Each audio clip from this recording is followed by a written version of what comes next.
Good evening, ladies and gentlemen. Welcome back to GameStar TV, and this is our final match coming right up for you. It's going to be Element 6 versus Coolteamname, and they will be rounding things out. Now, pay attention to Twitch chat for the next few minutes, as well as to the screen, because we're going to be drawing a couple of the skins, and then we'll draw the final few right at the end of the match. So do stick around while we're picking the MVP, because we'll switch over to finalize the raffle. Well, we are going to be going into Element 6 versus Coolteamname in just a moment, and to take you through that match is going to be LeBoy and Benno. Take it away, LeBoy. Choose your champion. Perfect timing there, Chrysalis. Getting straight into this, we have, of course, Calder and Z, one of E6's members, having them on the blue side, and then Coolteamname on the red side. We have some, again, familiar names. We've had some of Coolteamname's members featured previously. We have King Boo, who is a former Ninja esports member. We have seen them play. We've also seen Javek, Crikey, and I think Amber. I'm not sure who Crippling Prussian is. It might be Hurricane. I'm not too sure. I know he's one of the members who has been registered. The bands coming out though on Timbermill, we have Androxus as one. The next band is going to be Drogos. So two of the more aerial champs in this map that can do a whole lot of damage have been banned straight away, which opens up the long-range fights. We could see Kinessas, we could see Grovers, we could see Charlins, Victors, so be prepared for that kind of stuff. But Bomb King being the first to be hovered, Benno, do you think Bomb King should be, or do you think it could be a ruckus? Honestly, we are going to see it switch to a ruckus. I was going to say probably should be a ruckus. Bomb King is not too bad on this map, but seeing though the Kinessa could very well come out on this map, as well as also a Grover, it'll be very interesting to see if that pick did come out. We are seeing King Boo hovering the Kinessa at the moment. Crikey, hasn't hovered anything yet, so I would have to honestly maybe think that he would be picking up he is. Oh, wow. They have locked in the Mount Dumba and the Kinessa. For 1 point there was the Mount Dumba and the Pip, which would have been a very interesting pick. And it's right back over to E6 to counter these first two picks. Picking a Kinessa early on leaves so much room for counter picks, and we've seen one being hovered straight away. Brunax looking to hover on the Eevee, which again, why would you pick Kinessa straight away? You normally want to leave her for a last pick so that she can't get countered, but Eevee is going to be a direct counter to Kinessa, and I'd say that maybe, yeah, Kinessa's good, but as I said, leave her till the end. Don't want to pick her straight away, because now all of E6 are aware that they can get counter picks in. They can address her straight away. And, they are going to look to, stick with this sniper lineup, looking at the Grover. Fernando being locked in. So, no, not Inara, not Barrack. Fernando, he's been doing quite well this evening. So, nice to see him getting his way back into the meta.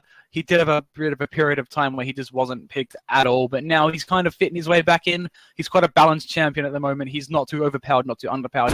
He's just right and can be used well in the right hands.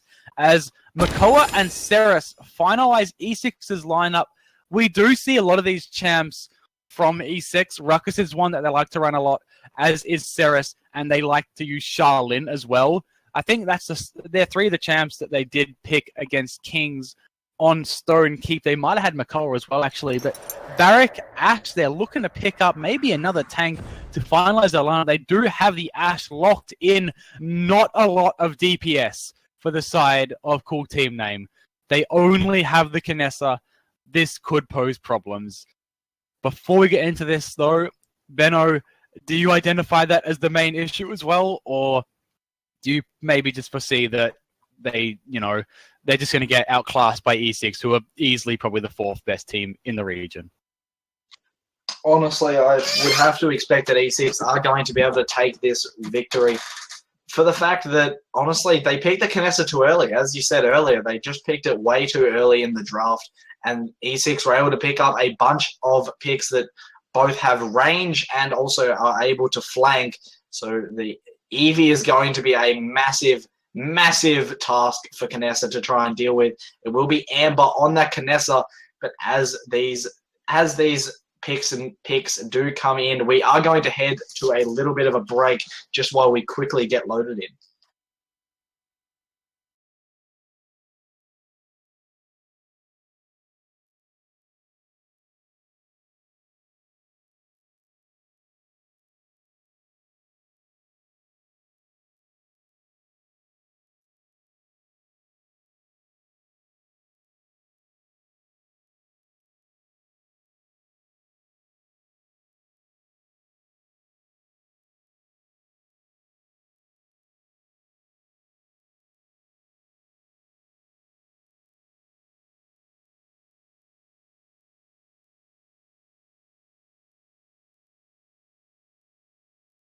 Hey guys, we're doing a couple of draws. Congratulations to Simply Victory NZ, and we're going to do another quick draw. And EJ, well, there's something about the bot that wants to give him a skin. We're going to redraw because he can't win. The governor is not a follower. And just a reminder, everyone, you need to be a follower of GameStar TV1 in order to win. And there we go. Die Depp is the second winner. So we're going to reopen the raffle now. Get your entries in. We've got one more skin to draw at the end of this match.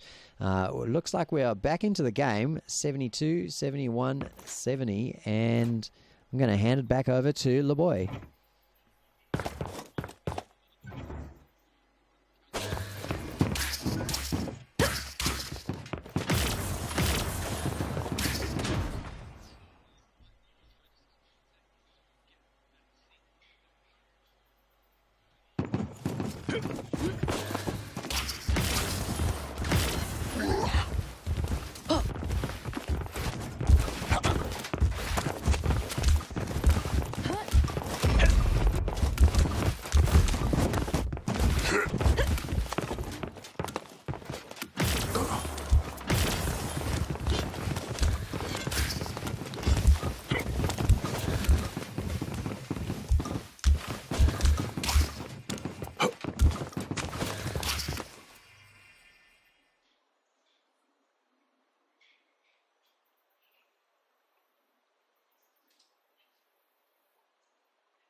Seven, 8, we good?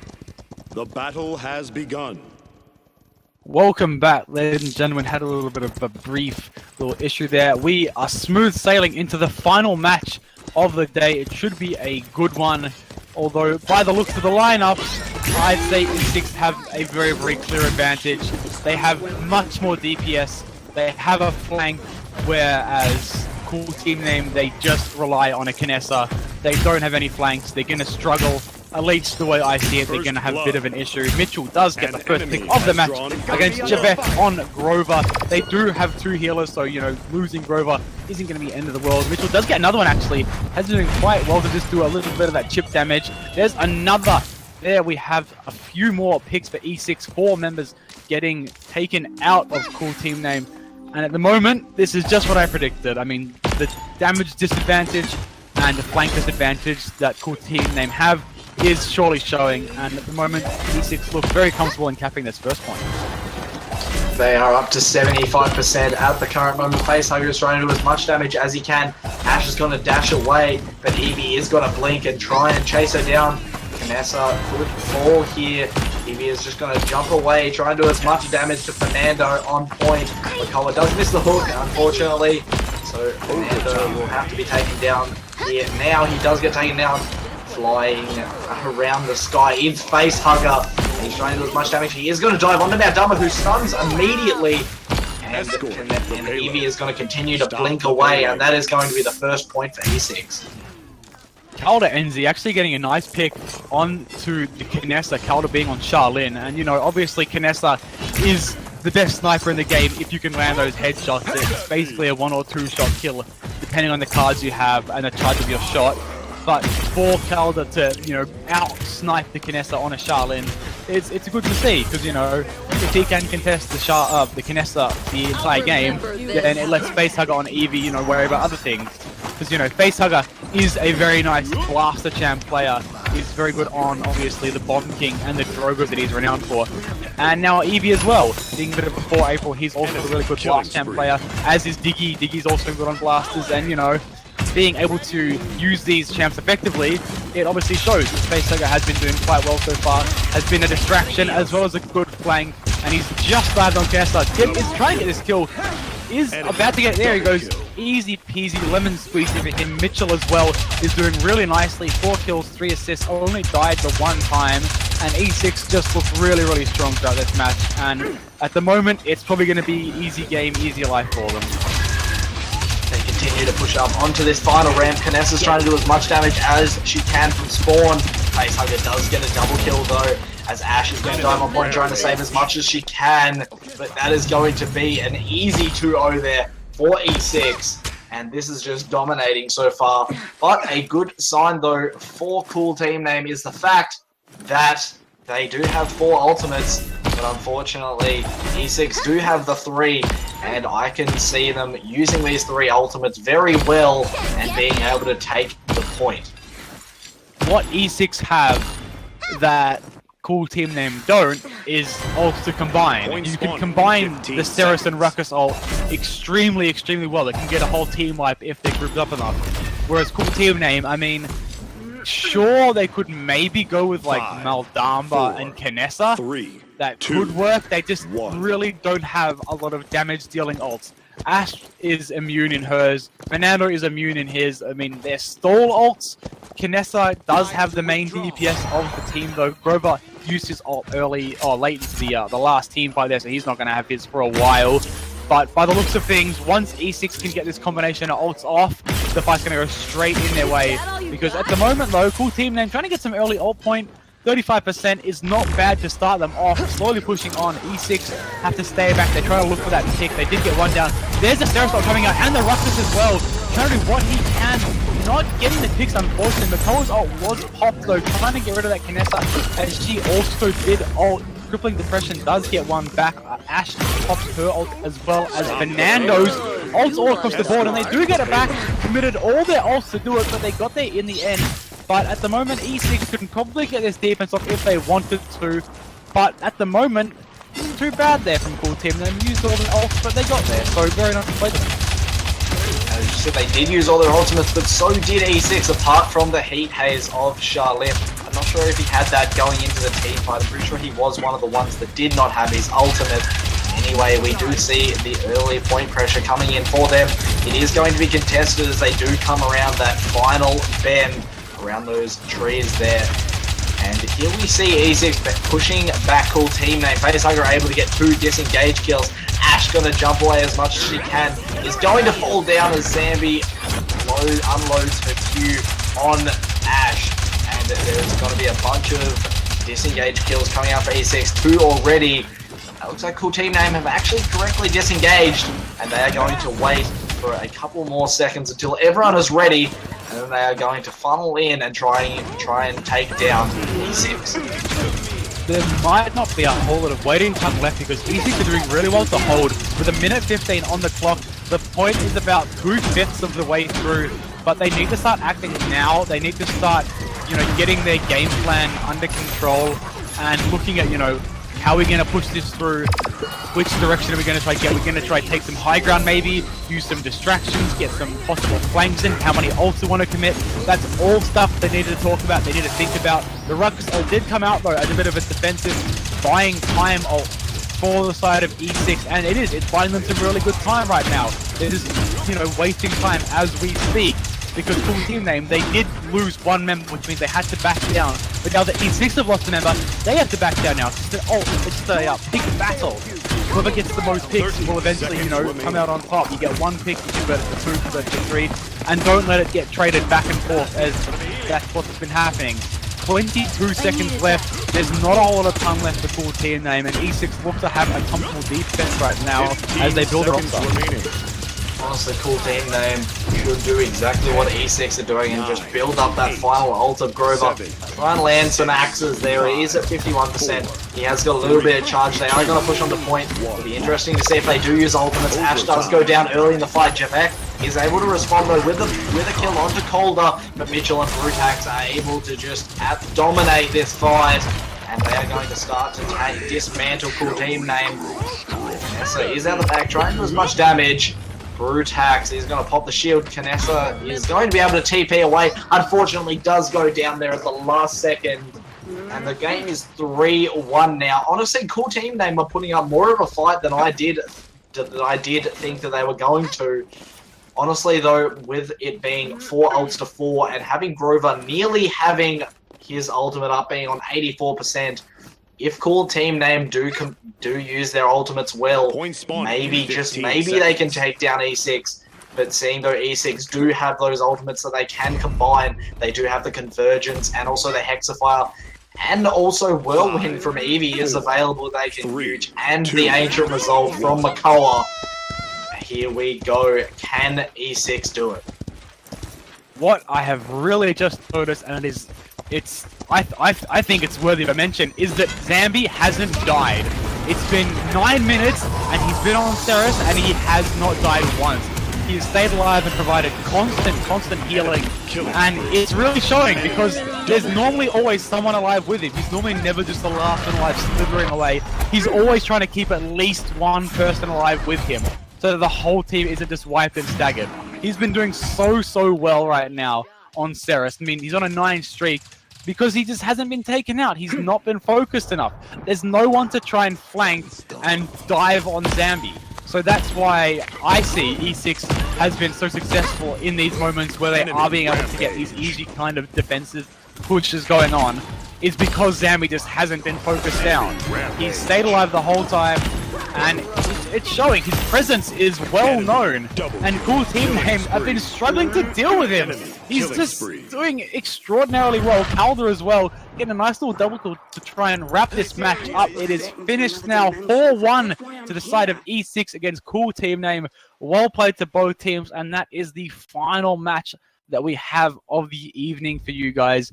We're going to have a quick look at the scoreboard. Obviously, as I said, though, not a single death for Zambi is one of the main things that is to be pointed out.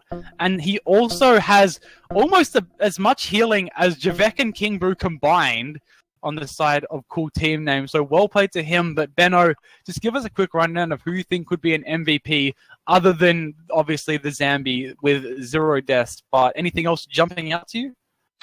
Honestly, Brutax does jump out to me, seeing though he did have incredible control of the team fights, and he was able to just be that leadership role and do a bunch of work on that Makoa, landing a bunch of nice clutch hooks. But I can't look away from Zambi's healing, and also his kill-death ratio. Did not die once, as you said, and he is going to get my MVP vote. There you go, Zambi taking the MVP for the final match. Well played to all the teams that participated today. I'm going to head you guys off to Crisis, who will draw a few of the last skins and take you guys out for the outro.